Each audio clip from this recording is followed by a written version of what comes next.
Alright folks, part 2 here. So what I have here is everything you ought to need to do your acid etch. You're going to have to pretend with me that this guy here actually has something in there because I ran out and I forgot to purchase it. But that's okay, I can get by without it. So let's start out with the essentials. This is 150 grit sandpaper. Now, I only bought one piece because I'm only doing one box and I don't plan on doing any more acid etching. So, you know, they come in cheaper packs, obviously, if you need them, if you need multiples. 600 grit, that would be my next step. It's a little bit of a big jump, but I've never had a big problem with it. 800 grit, fantastic. And then this guy is actually 1500 for a fine finish. Now, you've got here your shit Home Depot, 99-cent, maybe cheaper, spray paint. It's black enamel. It works fantastic, especially after it's clear coated. Speaking of which, the clear coat's behind me, because I still use that. This is the kind I'm talking about. It's a gloss clear. That'll give you a nice shiny finish. See that? Rustoleum. Sorry, it's going out of focus. I don't know why it's doing that. My bad. But anyways, Rustoleum Ultra Cover Gloss 2 times. That's the best kind I've found.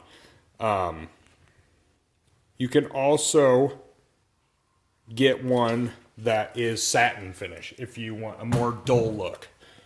I personally don't like that. Next important item, gloves. This is a glove. I'm still trying to locate my other one because I don't use them. Tupperware, and that is where you will put the acid. The enclosure, which you guys are getting a special treat.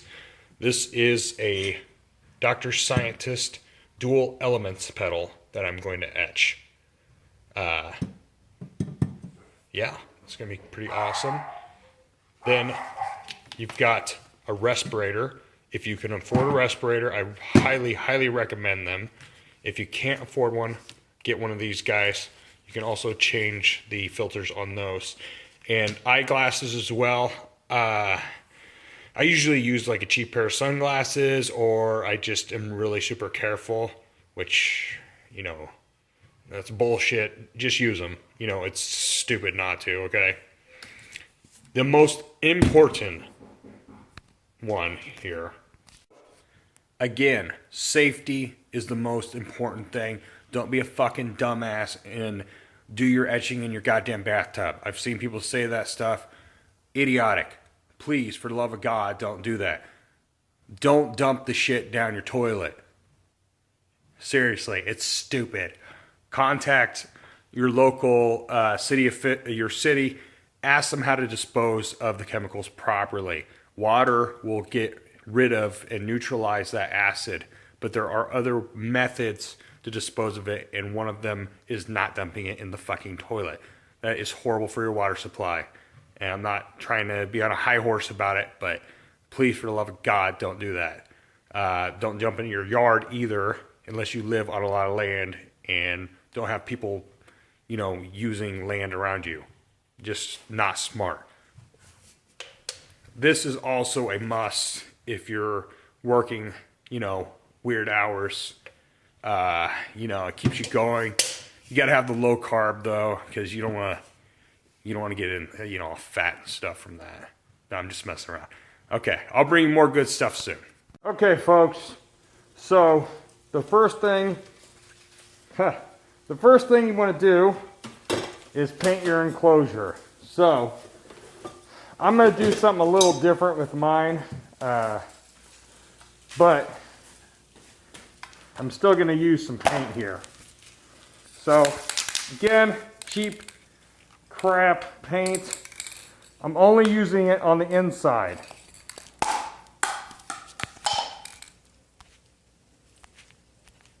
Okay, so the first thing I do, obviously, is I just did it, is test to make sure the paint's still good. It's got pressure and it's good. So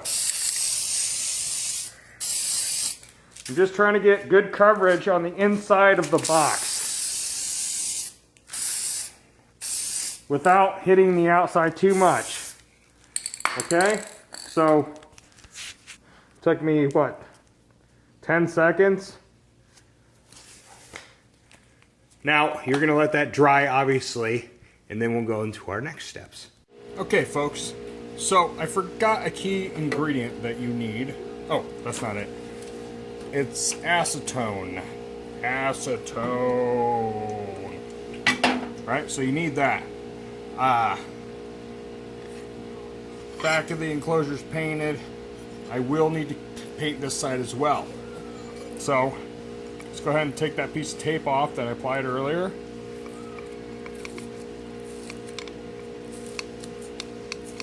And like I said, I'll use this as a way to put, I'm not sure if I told you that or not, but my plan is to put, you know, the name of what I'm doing and then maybe like a little serial number.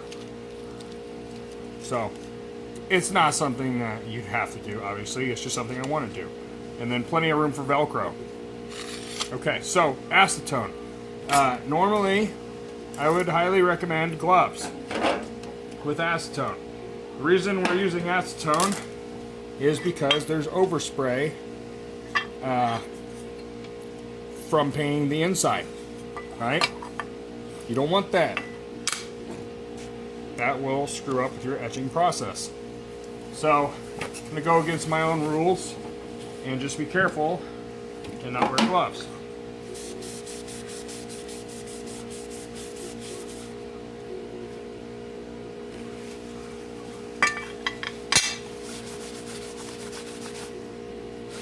A quick rub down.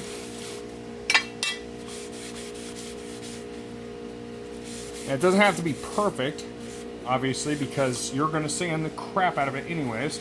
So, you know, don't make your life harder than it has to be. But at the same time, you want to try to remove the paint as much as possible, just to make the whole process a little bit easier.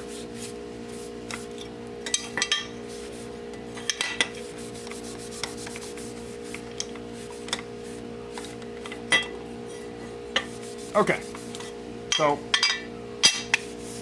that is done. Now on to sanding. Okay, folks, so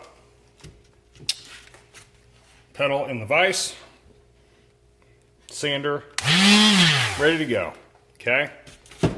What you're gonna do is just remove the top surface, which I will not make you have to suffer through me watching. But I'll start it out just a little here, just so you can see what I'm doing. If I can get a damn fucking shot. Can't fucking tell. Okay.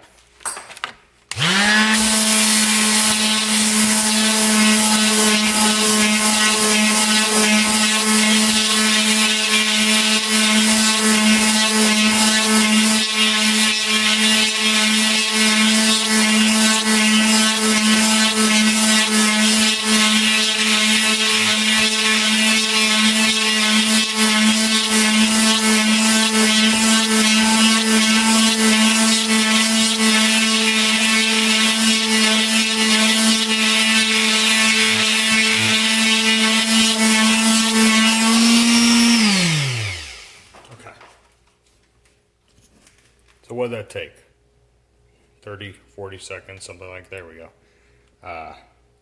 Finish on it. Obviously not perfect. It's not supposed to be perfect yet.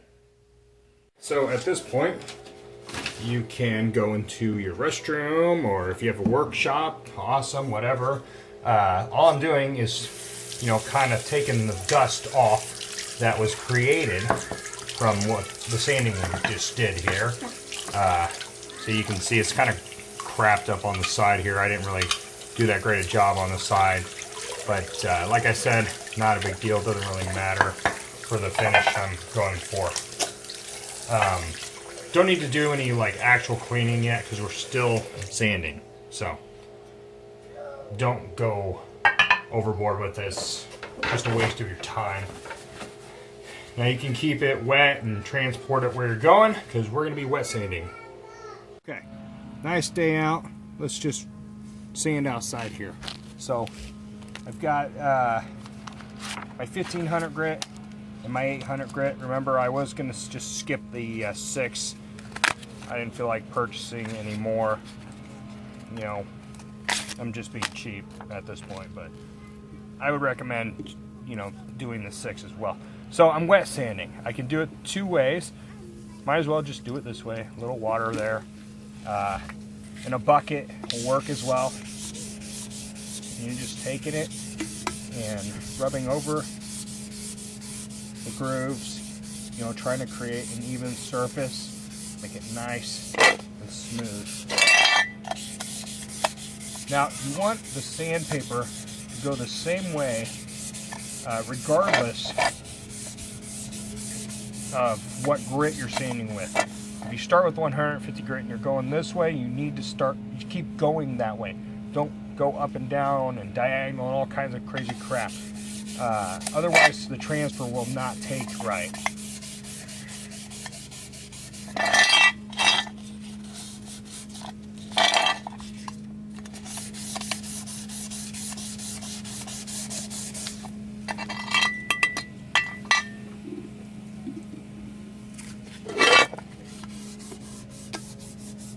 Like I said, I like wet sanding, again, because it keeps down the dust, and I think personally it looks better, turns out better. It's all dependent on the box too, really.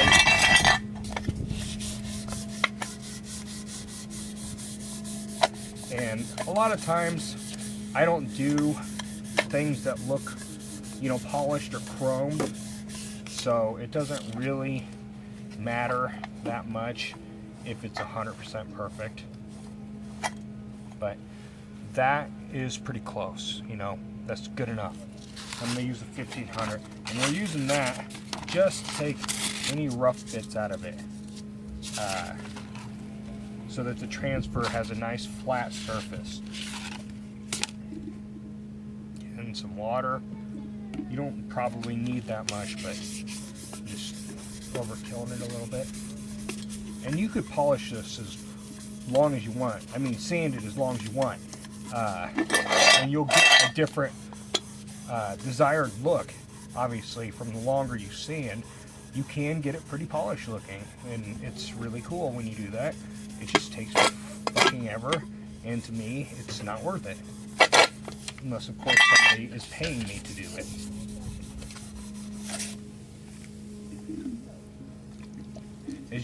With this enclosure, it's kind of interesting though. It actually has gotten darker. Like the metal underneath is a different shade of gray than the top. Like a darker shade, which normally is not the case from what I've seen. Okay. That's about it. And you could do the sides too.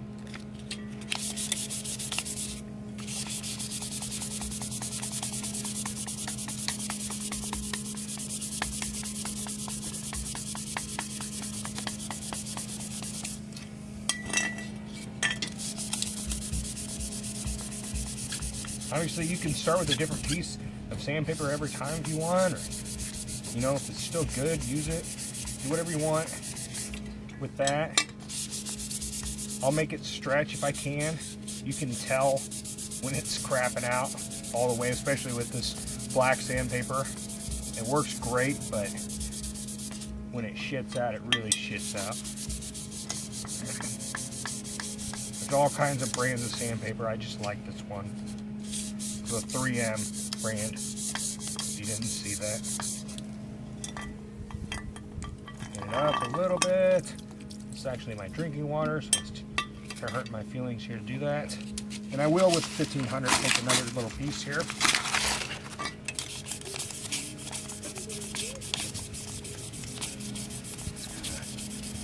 it up a little bit. Doesn't have to be perfect. Of course, you can be a perfectionist all you want. See those little divots in there? I didn't do that, and they were just there. And I would have to sand pretty deep to get those grooves out. Am I gonna let it bother me? No, I don't care. Would other people? Probably.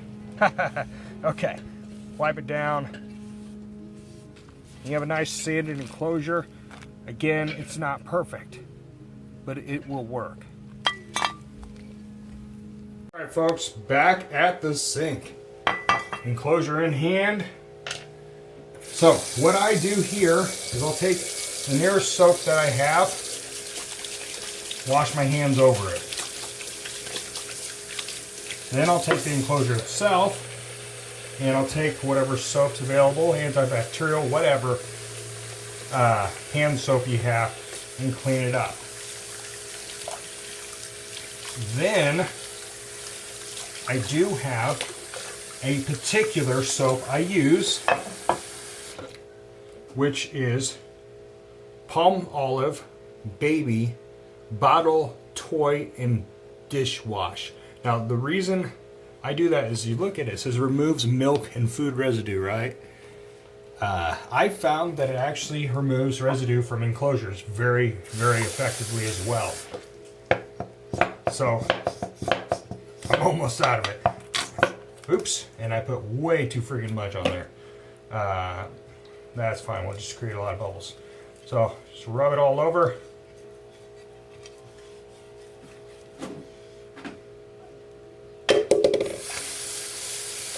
Clean, clean, clean. Now this is the crucial stuff, the cleaning of the enclosure before the transfer. You want the outside to be clean, otherwise your transfer will not take.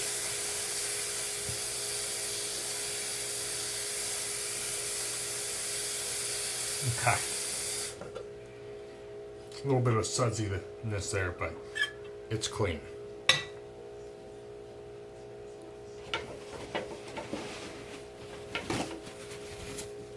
Okay, so we got a nice clean enclosure. Now, as a precautionary method, or measure, I'm sorry, what I'm going to do as well is take out that acetone again and clean the surface of it one more time, just to make sure that the grime's all gone. So I've done what I could with the soap, gotten the buildup off of it. Now rub it with acetone and see there's always shit left behind, always. And get the rest of it off. Now this part, I would spend a little bit more time on. You don't have to go completely nuts and spend an hour cleaning it, but make it so that the cloth comes out clean. Some of this dirt though is probably not dirt, it's coming from the back side here, on the tiny edges of the holes. So just be aware of that as well. If you're OCD brain and it makes you freak out a little bit and you're like, oh God, I can't get the damn thing clean, just do the best that you can. Every bit of dirt that you cannot get off is going to make a difference in the transfer. But if it's in that hole, it's not going to make a difference, okay?